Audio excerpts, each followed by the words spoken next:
Welcome to the Jali podcast. I'm your host, Melyssa Barrett.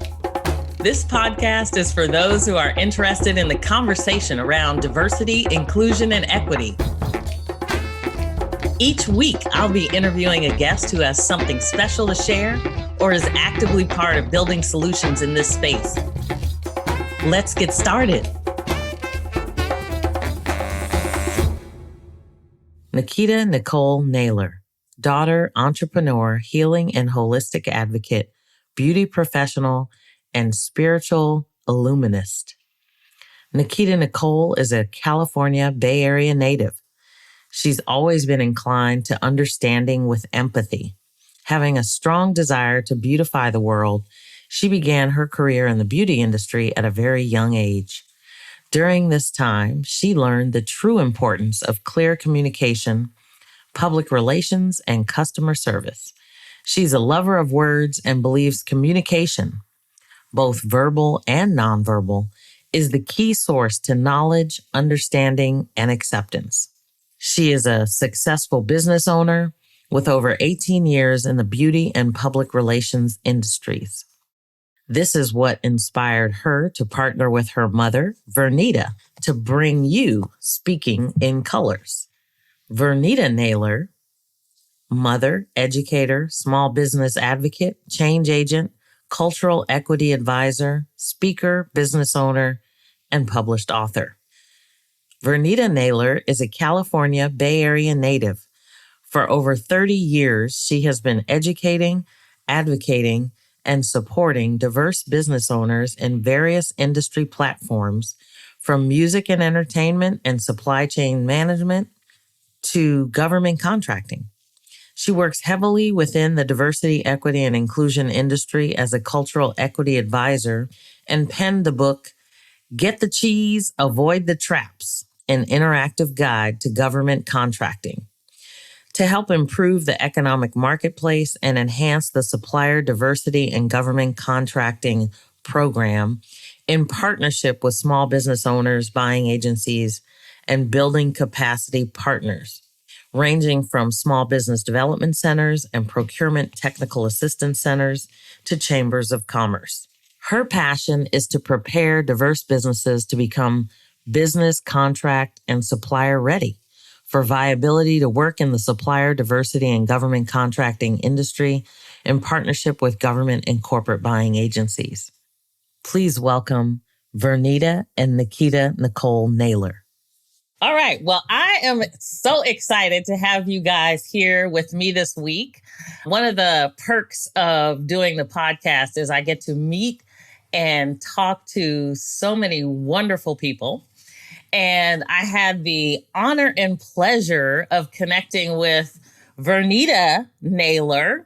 And now I have the ultimate pleasure of meeting her daughter, Nikita Nikol Naylor.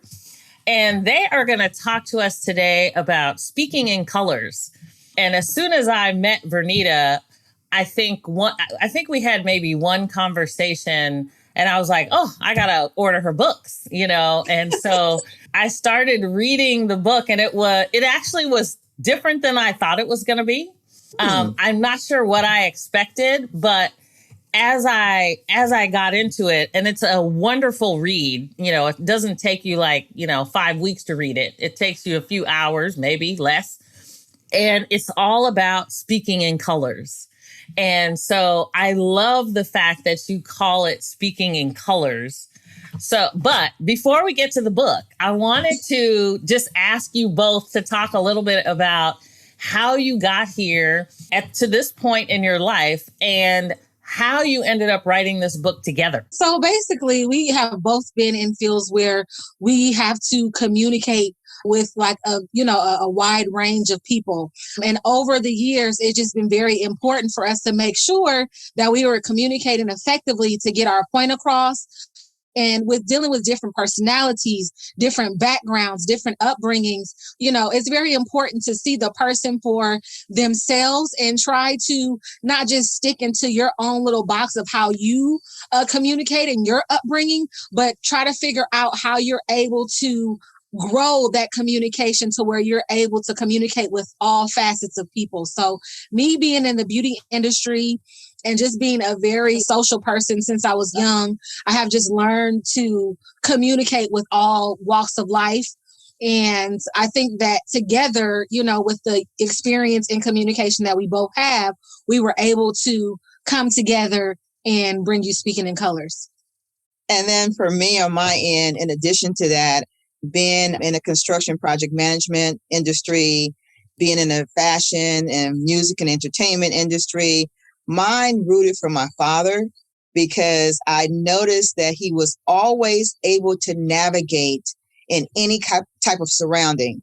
I don't care who it is. He was able to navigate. And we know our people from the South do not usually have a high school education. I think his was maybe junior high, maybe elementary. Notice that he was able to navigate in any surroundings. He worked at the post office, and he was also a carpenter by trade. And he can build and do anything. And we watched him, even her, throughout life to be able to build and do anything, construct anything. And so I noticed that even though the frequencies were around him, that energy was around him, he was able to navigate and speak the colors of those he had to work with, no matter who they were, to get the results that he needed. And I was like, something to this. And so through all of those things, my daughter and I decided to create Speaking in Colors, because we saw, especially post-COVID, people were having more issues than pre-COVID, having problems communicating. But with post-COVID, we were all able to sit down and watch the world unfold. Yes. And we said, there has to be something that we can do to make a difference and improve the narrative, perspective, and the lens in which people see. Because people are speaking to their past. People are speaking to people who have nothing to do with the situation that they're in. So you're talking to someone and you're thinking it's that person, but it's not that person or that group. Who you're speaking to is something that happened to you, or something someone told you about, or something that you learned from the media. So I was like, we have to change the narrative. We have to change the lens, and we have to change and improve the perspective of others. I love that. And I think it's so significant because now with such a focus on diversity, equity, and inclusion, we don't talk about communication enough. Right. Maybe we can start by you all just defining, what does Speaking in Colors mean? Because I know you start with a segment on born with, like you're born with colors. And then you kind of go through, your whole life essentially is just made up of colors. But can you maybe speak to how you define Speaking in Colors and people's frequency as you reference? Okay, so the concept of Speaking in Colors, the simplicity of it is diversity of who you are and what makes you up to be who you are. And through that, it determines and influences and impacts your communication styles. So when we say Speaking in Color, we're talking to that person who may have that purple hair, who may have the beard, who may have the cornrows, who may be in a wheelchair, who may be fat, skinny, tall, short. We're speaking to all those things that make the person of who they are, because it's that first impression that people see outside of skin color.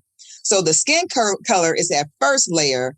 And then that second layer is that other thing that they see, like I just mentioned. So Speaking in Colors is that diversity. And then we talk about the frequency, which is energy. So energy is always around us, whether we absorb it or not. So like, for example, after a rough day, some people might go and sit at a park and watch the children play, the dog run, or the squirrels run around, or they might go to a beach if they have that option to go to a beach or an ocean. And all those things are speaking to you to help you to unwind. It's those frequencies that's helping you to unwind. So those are the concepts of Speaking in Colors and the frequencies, which is really energy. And in turn with that, So the frequencies that we experience and we walk around with on a regular basis are tied with color. Okay. So there are colors that we emit due to who we are as people. So for instance, my color is purple.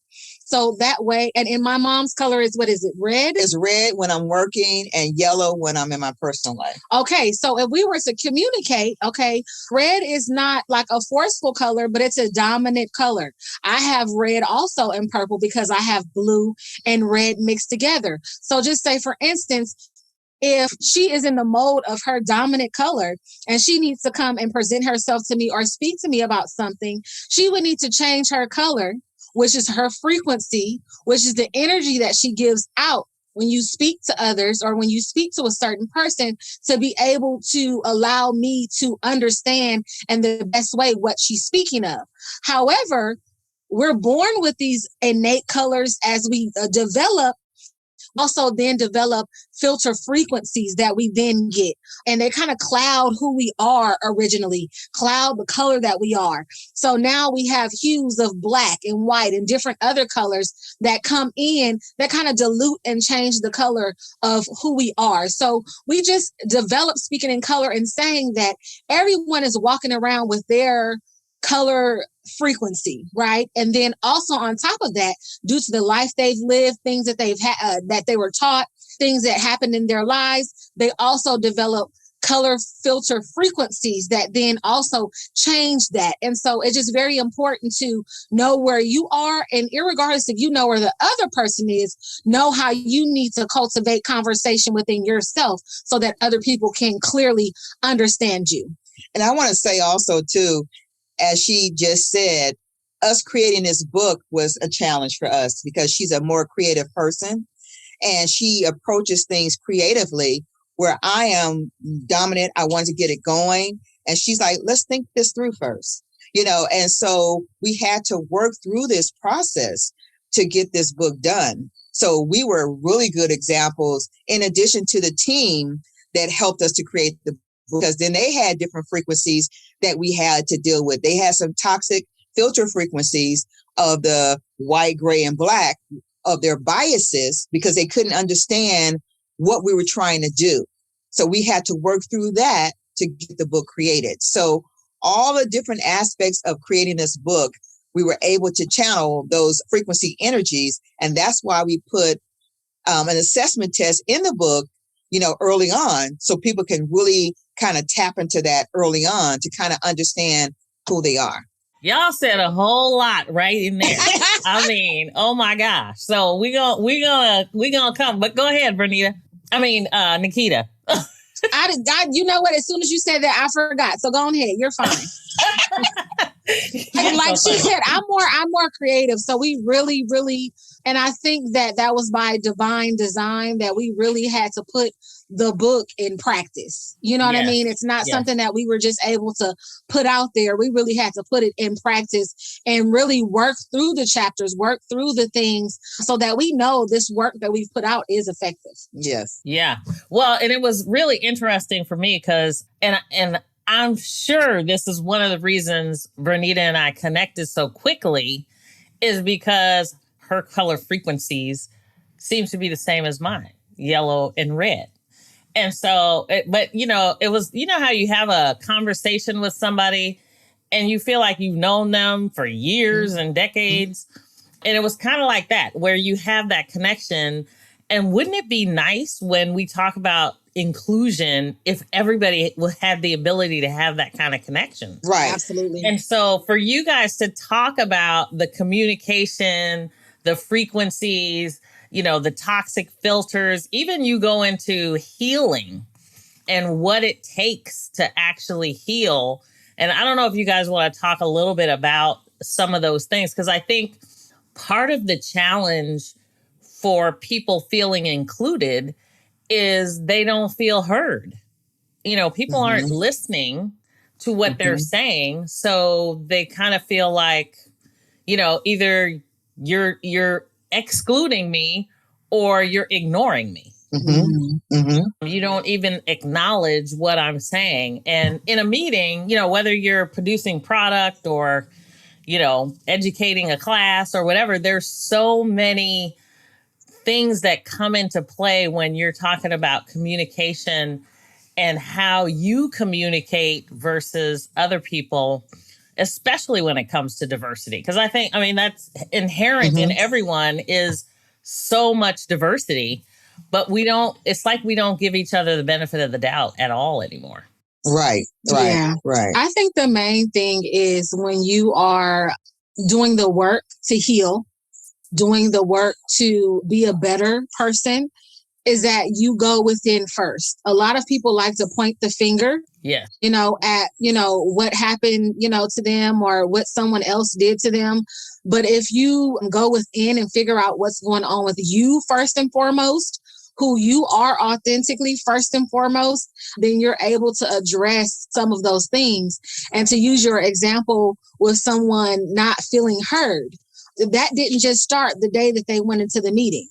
They don't feel heard in a variety of situations because maybe they weren't heard as a child. Mm-hmm. Maybe they weren't acknowledged as a child. Maybe they weren't given the voice to speak as a child. So you're an adult now saying, you're not listening to me. You're not hearing me. And now it's coming out a lot stronger than what it would when you were a child because you never dealt with those issues. And so I think the main thing is for us to go within and look at ourselves and figure out what innately is our stuff. You know what I mean? Right. Have I always been this way? When did I acquire this? And that's why we talk about nature versus nurture. Was this something that it was in my natural nature?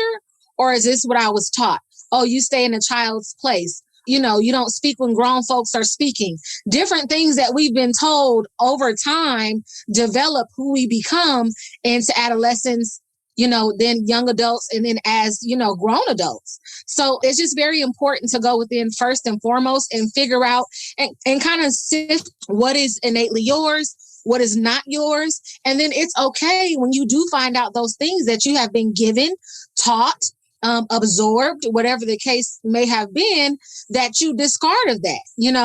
That's what was taught me. But in my adult life, I don't agree with those principles. And it's okay to throw those things out. That is what I was taught in a particular religion. This is what I was taught in my early friendships. This is what I saw just observing. And so that does not necessarily mean that these are universal laws, that these are facts, but these are things that cultivated who you are and how you show up in the world. So you must first look at yourself and do the work there, then can, go out and express and try to change the world. Because you can only change yourself by the example that you give.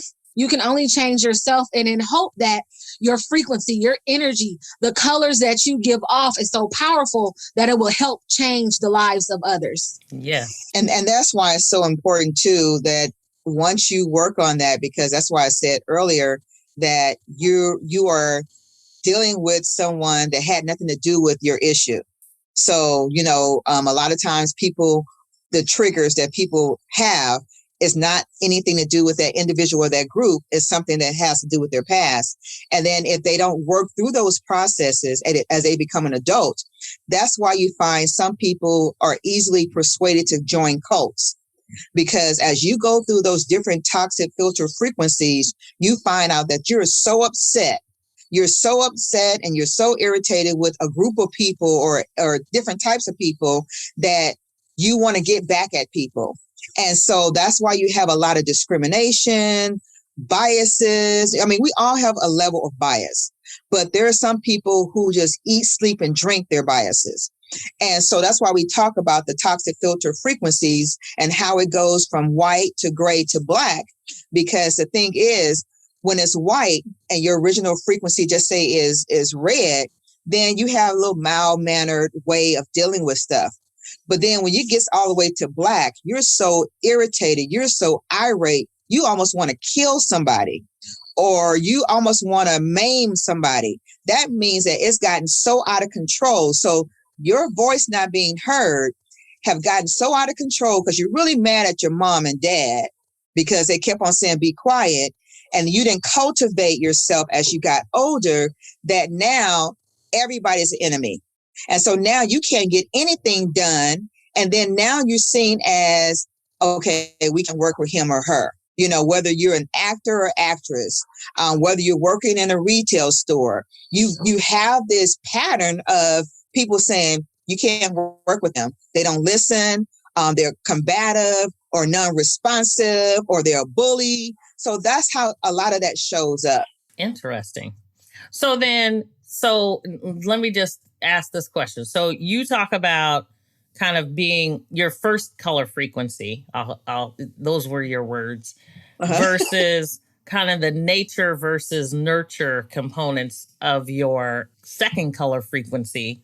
And then you get into transmitting as well as color correction, which I love that term, color correction, when you guys start talking about the toxic filters, because, you know, I think when you think about patience or healing trauma, for example, it's kind of nice to think about it as a color correction, as opposed to, you know, such a negative, you know, kind of basis for how people are, because it makes you feel like, you know, there is good in there. It's right. Just been filtered improperly. Like, you know, like it has all that bad water, you know, in there, and we need to go back and filter it or something, you know, get it purified. So it's awesome to me when you talk about correcting like broken communication patterns.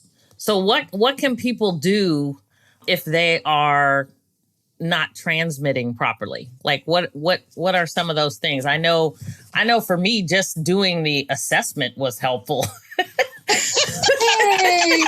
Because I was like, oh, wow, I didn't know, you know, that I'm like mindfulness and, you know, I motivated, spontaneous, you know, for high, and my low is kind of anxious, nervous, and uncertain. And so, you know, when you start thinking about red, where, you know, I'm active, cheerful, optimistic, but my low is, you know, kind of like impulsive and aggressive. And it's funny because I think you don't necessarily think of yourself in the same color on those different ends of the spectrum. But I know people will tell me one thing or the other in both cases, depending on what's going on with me, you know, that time or that day or whatever. So you really do see it show up so that you have the ability to maybe self-correct. Mm-hmm. Mm-hmm. Mm-hmm. I think one of the main things when you're speaking of that is to always remember, especially with frequency and energy, that there is polarity. You know, there's a high, a low, up and down, a positive and a negatively charged energy. And I want to say charged because there is really no negative, as people say. It's just a lower level of, you know, energy on that spectrum. You can definitely be that same color, but represent different facets of that color. But it depends on the balance that you are in at that moment, which determines the color. So really, when you're doing your self-assessment and you're doing your work, you have to figure out, what is it that makes me balance? Am I getting enough sleep? You know, am I doing my daily meditations? Am I doing, and it doesn't always have to come from, you know, people say you're supposed to do certain things, you know, maybe cleaning for some people is meditation or is therapeutic. Whatever you can do to center yourself to maintain that balance. You normally see that people that are on social media, that watch the news, that do all of these things, they're kind of low vibrational because, you know, they're not balanced. You know, you're looking into what the world says as to what's going on when you haven't even checked in with yourself as to how you feel as to what's going on. So when you do step out of your home and step into the world, now you're operating from your lower spectrum of red or your lower spectrum of whatever color because you're not balanced. So I think that the main thing is to make sure that each and every day you do the work to be balanced. And during the day, even if you figure out that, okay, you know, I'm a little cranky or whatever else have you, then you can still take that time away. I like to do it in the beginning of the day and be very intentful about my day, because once I do that, I can kind of set the tone for my day, and then I can kind of vibrate high. But it's kind of hard to start your day if you're vibrating low to raise that up, when generally the things that we see are a direct reflection of how we're feeling. So if you go outside and you're feeling crummy, you're going to meet all the crummy people. Like things that, are negatively charged are going to happen to you. You might stub your toe, your tire might get flat, because all of these things are in the frequency at which you're at when you step out. So I think that those things are just very important, to just make sure that you're balanced. And then also to look at the commonalities. A lot of people are self-centered, but they're not looking within. So what I mean by that is... say that again. A lot of people are self-centered, but they're not looking within. So this is just who I am. They say this about me and they say that. And I really don't subscribe to they. I'm like, I don't care. But I must say that if more than a couple of people are saying the same thing about you, it has to be some truth to it. So to piggyback off of my mom's example, if people are saying you're very difficult to work with, you're not able to listen, or, you're not able to communicate with people effectively, then you have to look at those similarities and figure out what things are in those interactions. There's something not wrong with everyone that you're meeting. There's something going on with you that you need to address and start there. Your color frequency is out of order. Right. And then when you were asking about the transmitting thing, everything is transmitting frequencies to us as we emit frequencies as well. So as you know that you woke up on the wrong side of the bed, as they say, but as you know, you woke up and you had a headache, you didn't sleep well, you have to be mindful and do a body check of what you're transmitting before you step your feet on the floor, because that transmission is going to carry throughout the day. And people are not aware, but they should be aware. When they walk into a room, you can feel the energy being transmitted in the room. And you have to determine, how are you going to deal with that transmitted energy, whether it's good or bad. So we have to be more cognizant. And like my daughter said, if we do less TV and more quiet time to tap more inward, I think that would help us a lot to be more sensitive to what's being transmitted to us. Because some people would say, well, this just happened to me, or that just happened to me. But no, the frequencies were speaking to you, but you weren't paying attention until bam, happened. So we have to be mindful of what's being transmitted to us, as well as how we're transmitting to each other as well. Well, and you make a good point, because I think one of the things that people don't realize the benefit of is allowing people the space, right? We think that somebody has to be talking all the time. Right. But even, like after George Floyd's murder, there were a lot of companies that were just giving space to people. We're getting on the phone. We're not having an agenda for the meeting. We're just letting people talk. Right. And it was amazing to see how people were able to connect across, diverse populations, right, ethnicities, genders, because there's so much relativity. Like people could really relate, like whether their eyes were opened and they had no idea, or whether they were just saying, yeah, this is the life. I mean, this is what happens to us, Right. Mm-hmm. Right. And so I do think, just allowing that space, so you said you start in the morning with meditation. My coach would say he always starts with, setting his intentions for the day. Mm-hmm. And I find, and then he'll go into meditation and all of that, of course. Mm-hmm. But I do find that, when you actually get out and touch the earth, I mean, I'm an earthy person. When you go out and put your feet in the grass or, all of those things, it's like, the energy that the frequency that you're emitting, those colors become brighter to me, like my whole energy changes, Right. Yeah.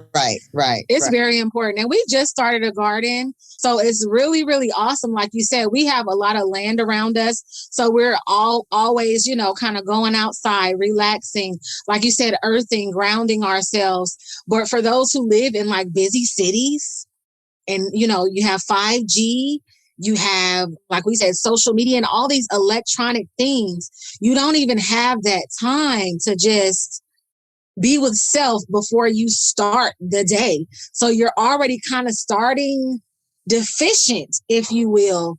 And then it kind of just goes from there. So yeah, getting nature or at least going to the park, just doing the things that are around that are of nature is really cool. And if you can't get that, then having plants in your home, flowers, pets, those type of things to really bring you that nature and that peace is very important.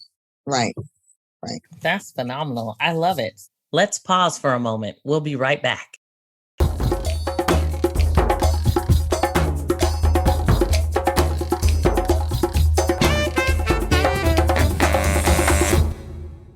Now, tell me about, I had the pleasure of chiming in with you all for your, I think you call them 6 Saturdays, speaking in colors Saturdays. Yes. So tell me a little bit about 6 Saturdays and how that came about. Because I know your speaking in colors is not just a book. You're really trying to incite a movement. Yes. Absolutely. So our goal is to, like you said, start a movement of openness, a movement of communication, a movement of safe speech to where everyone is comfortable to really talk about some really diverse issues. So 6 Saturdays is something that we started after we finished the book and wanted to just really get out there every Saturday. We were doing it for a minute on Instagram, but Clubhouse seemed to be doing really, really well. I think the climate is a little bit different, but we go every Saturday and we speak about various topics. So this particular Saturday, we spoke about the second chapter of the book, Nurture versus Nature, and then it spent off into identity and who you are and how you show up in the world. So we want to provoke thought. We want to have people to think of things that they haven't yet done before. And eventually we want to start forums so where we're able to meet together and really talk about some really good things to where when people leave, they are leaving renewed and changed. And like you said, they're leaving and they felt that they were heard. We don't always have to agree, you know what I'm saying? And that's okay. But as long as you are heard and I can understand your perspective, I can take something from that can help me to work better on my perspective of the world. And right now, especially with everything that's going on, especially with the social distancing. I know a lot of people now are kind of back into the swing of things because now we're not, we don't have to social distance so much, but a lot of people still are. A lot of people really were affected by not being, they were already kind of introverts and then, but they were doing better. And then so when the social distancing and the shelter in place happened, it really kind of, made them dig their heels into their natural, color frequencies, and that they did not want to really go out and commune and socialize and things of that nature. So wanted to get finally to the point where we can have forums to do that and where we can all feel each other's energy, you know what I mean? And heal some things. But right now we're starting that on social media platforms. And one thing, too, that's really important for us is not only the movement, but we really want to change the dynamics of what people are saying. Because as you're sheltered in place, and if you're an introvert, for example, you only have your mind and what your thoughts are. So if you're looking at TV, speaking to a friend or whatever, after that's cut off, then you go into your shell and then your mind just get going. But if you have a platform in which you can talk it out, I mean, we've had some very good discussions over the past 2 months or 6 weeks or something like that? 2 months. 2 months. And so we've had identifying shame, born with, what's some of the other topics? We talked about so many things. Yeah. And only reason why I say that I can't think of the topics offhand is because we start with, topics, it spins and off. then it just spins off because people are so eager and so ready to share. Yeah. Sometimes people talk about stuff we ain't even asked them about. Right. You know what I'm saying? Right. It's like a therapist. We're like a therapist. We're like, It was just sitting on them so heavy. So we don't want to be like, no, that wasn't the question. We just let them, speak on what they want to speak on because, we want to create that safe space because them being able to communicate and feel heard might change a lot for them, And it has, because what's so interesting is a lot of people, when we have our settings, it's beautiful because the community that's on the social media platform, it's like, I'm dealing with that too. Or here's some things you can do to help. And people have actually told us once we end, this has really helped. Because just like you said about the book, they haven't read the book, but they'll say, because when I came into this room and it says speaking in colors, I was thinking one thing, right? But it's something totally different, once everyone leaves. And I'm glad that it's a more concentrated group of people and not like 100 people, because people really get their needs met in our forum. And so we're really happy that is really happening. Absolutely. Yeah, One person at a time. It was awesome. I mean, I think you started off with a quote by Michael Jordan talking about authenticity. Right. And, as other people came in, they were talking about identity and the complexity of identity is so significant that, when people think speaking in colors, a lot of times they immediately go, oh, this is a Black person or a brown person or whatever, and they're speaking in that color.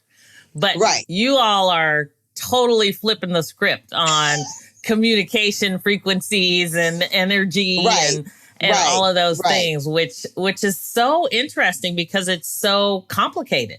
Yeah. And we want, and let me just say this too.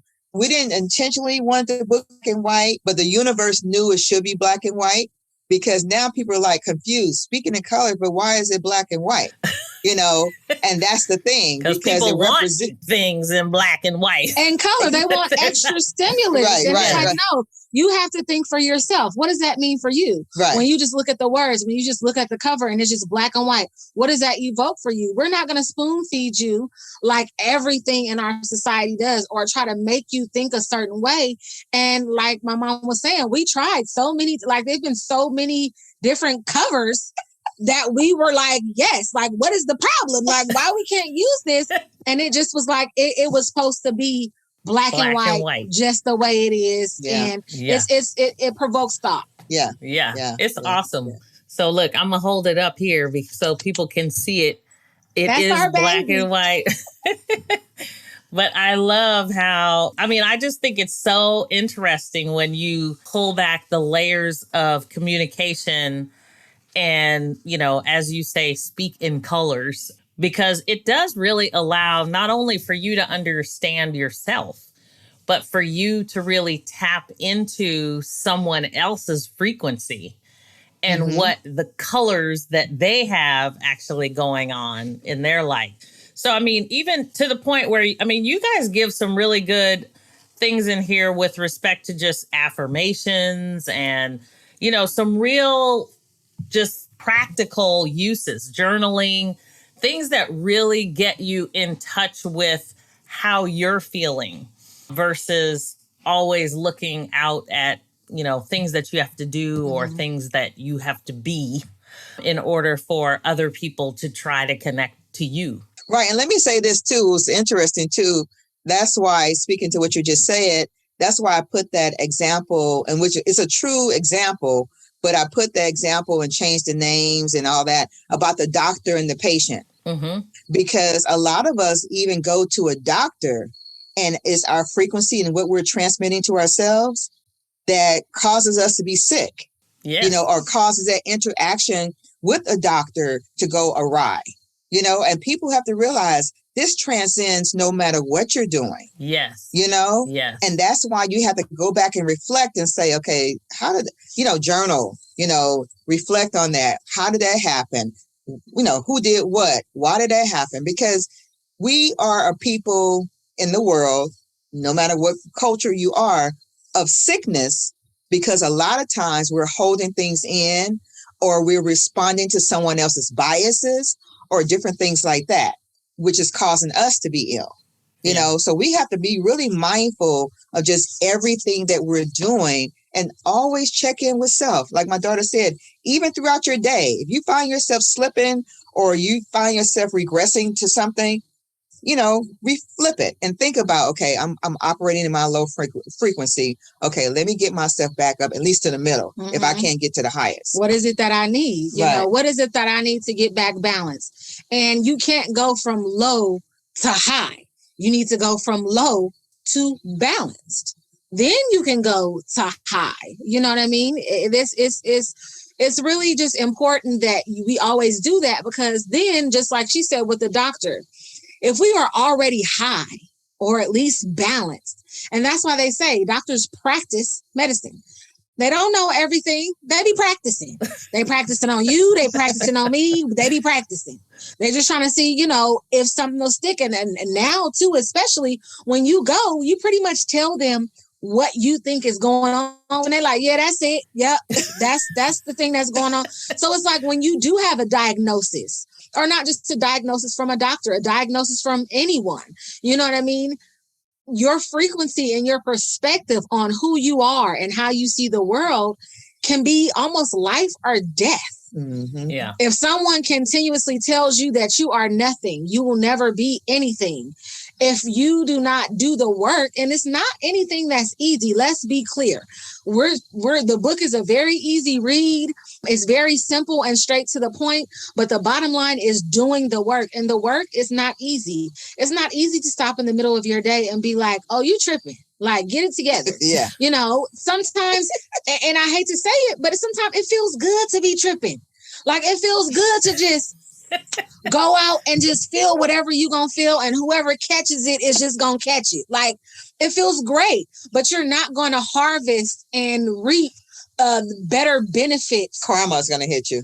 And then karma is not even a thing to where people are like, oh, you do bad to people, bad is going to come back to you. That is not what karma is. Karma is an ebb and flow. So if you swing that pendulum really hard, it might not come back as, you know, someone cursed you out or someone hit your car because you hit someone else's car.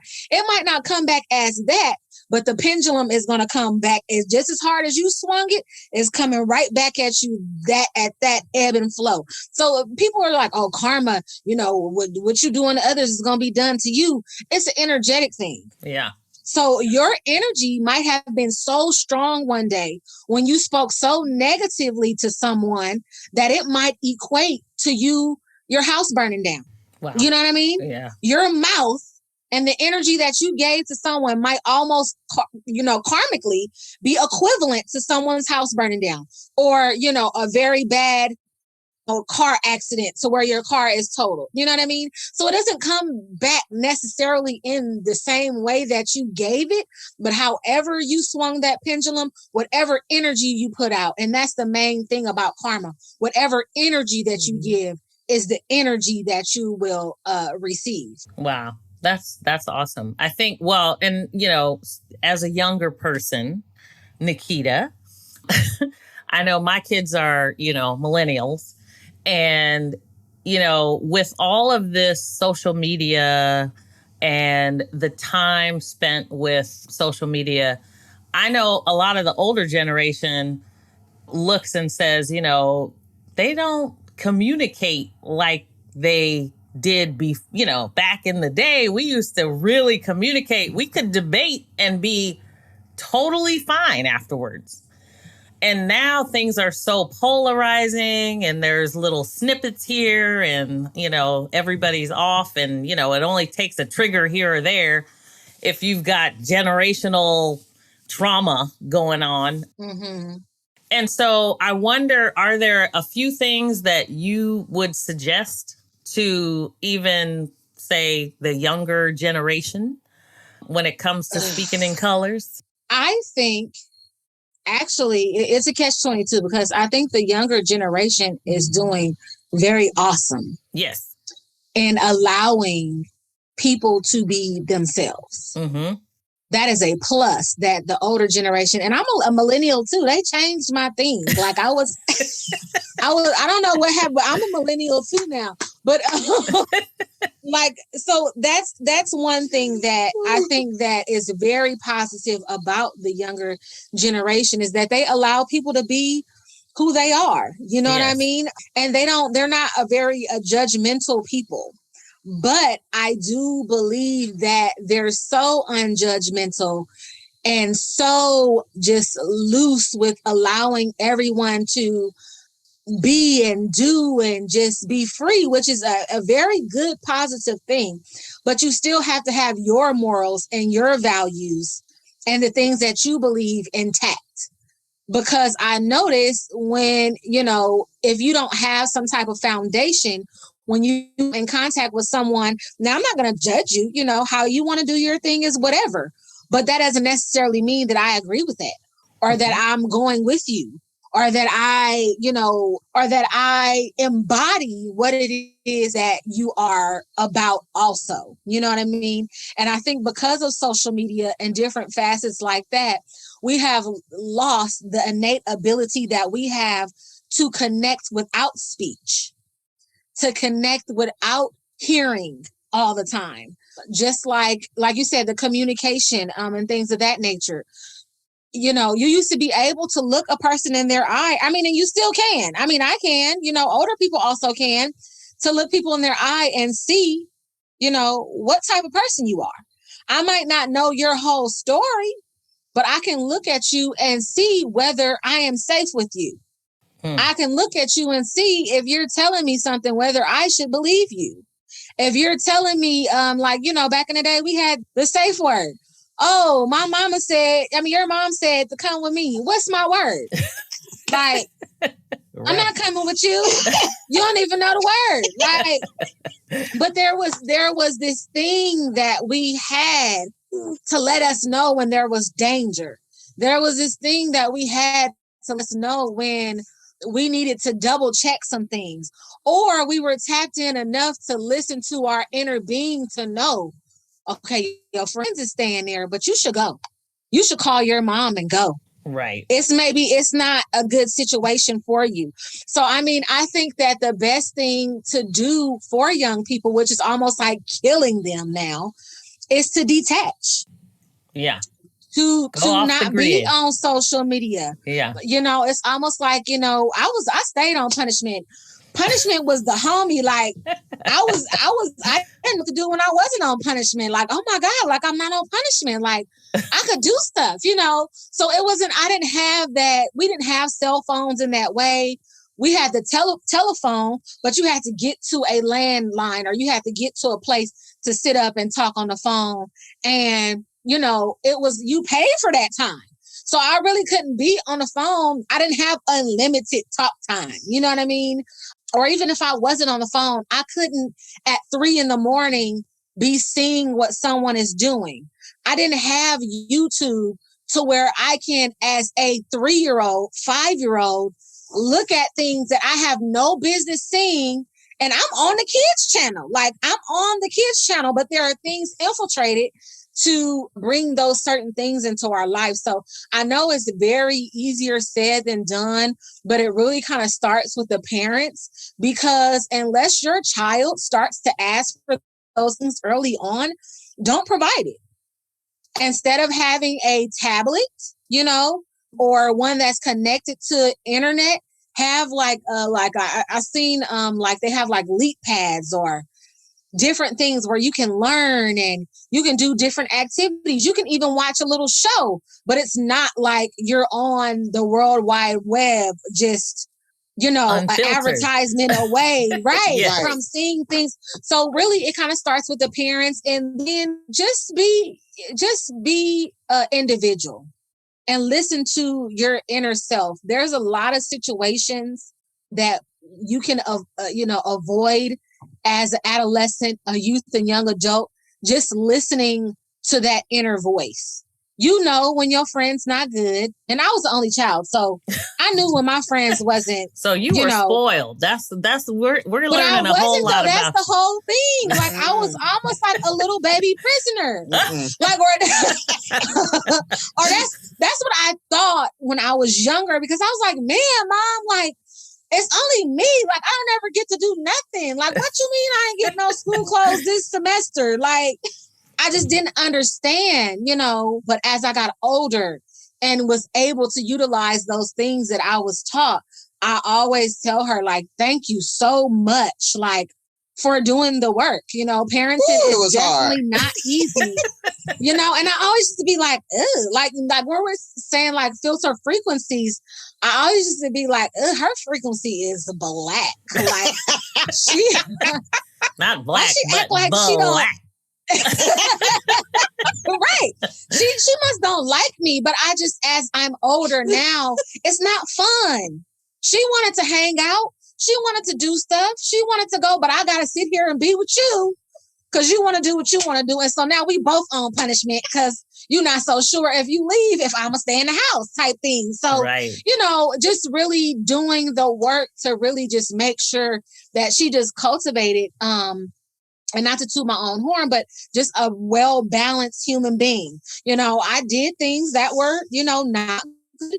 You know, I did, but I always had those reasoning skills. And that's what's going to save the youth and young adults today is those reasoning skills and understanding where you are. Because like you said, with the George Floyd situation, very devastating. It's not the first time that us as a people have gone through that.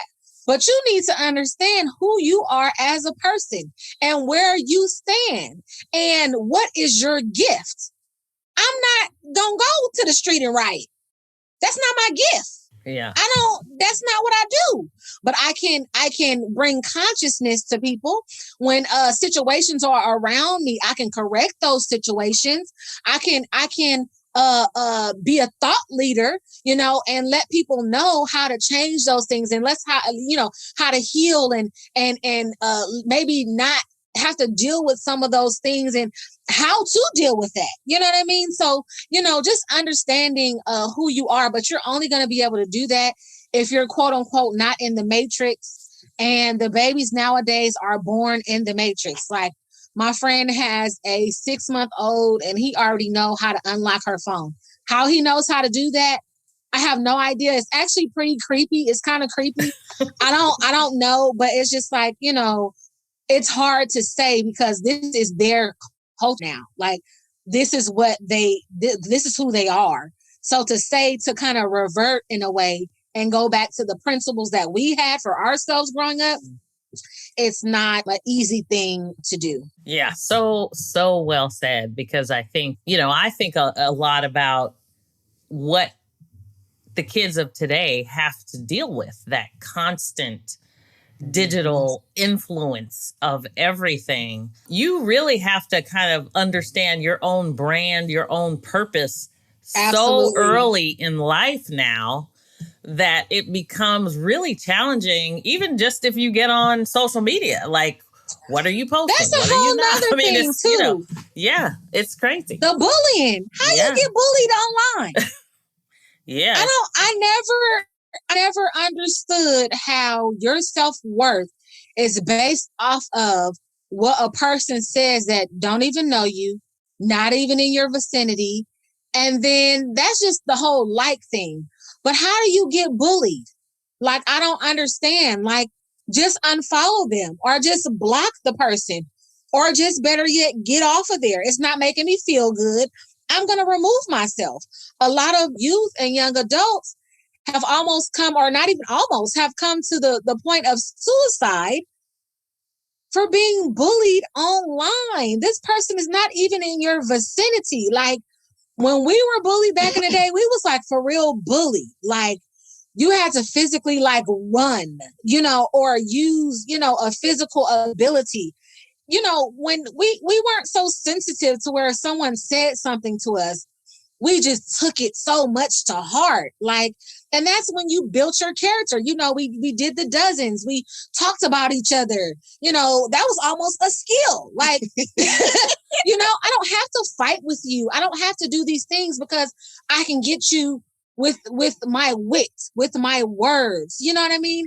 So it's just crazy how people are like being bullied online. I just never and bullied to that point to where you feel like, you know, you're so precious and you feel like you don't want to be here because somebody online. And to your point, though, about color frequencies, I mean, they could be operating at such a frequency that, you know, they don't feel confident in themselves, or they don't have that esteem. They don't even have, you know, the ability to really kind of stand up. And, you know, when somebody's, you know, just constantly berating you with and you're being beaten, it's really hard sometimes to just get up, you know?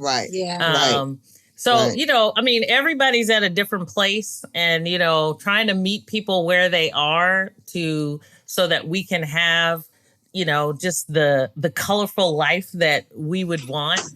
It's just challenging, you know. I mean, you know, I remember, you know, after my husband passed away, just being able to get up out of the bed was an accomplishment. And I took it. Yes. I'm like, you know what? I'm taking this today. This is my good thing. I'm in gratitude for that, you know? Yes. So, you know, there's so many things going on in people's lives, and life can be so complicated. But I just love that you guys talk about speaking in colors, and, you know, learning how to work with people who are different from you. Mm-hmm. And the conversations that you all are having on 6 Saturdays, you know, we don't need to agree, but we should be able to have respectful conversations. Right. Absolutely. And I hope as you guys continue to do 6 Saturdays, maybe you could pull in a politician or two and teach them. We getting there. Teach them how to speak in colors, and, you know, like, let's listen to each other and figure this out. So, we're really trying to broaden, and get global with this, because we want to touch all different types of people, because everyone can improve, you know, at some point in time. And it's those who, one thing I have a saying is, curses the man who feels he has nothing to learn. He's a fool. Yes. Because we all have something to learn, no matter how old or how young that we are. So, we hope to tap into that sooner or later. The politicians of the world, the schools, the police departments, just in every facet of life, medical, yes, because you're all communicating, and we're communicating to one to another. So everywhere. That's awesome. Yeah. I love that. What a great place to end on. And I'm just so grateful to have you all here. And I'm looking forward to hearing more from you all on Speaking in Colors. Join the movement. And don't forget to order the book online, Speaking in Colors. We'll give you the link to do so. And again, I just so appreciate you, Vernita and Nikita, for coming to the Jali podcast and telling your story. And we are looking forward to continuing to see your frequency move on to the higher plane. So thanks again for being here. Thank you for having us. Thank you. Thank you. Thank you so much. Thanks for joining me on the Jali podcast. Please subscribe so you won't miss an episode. See you next week.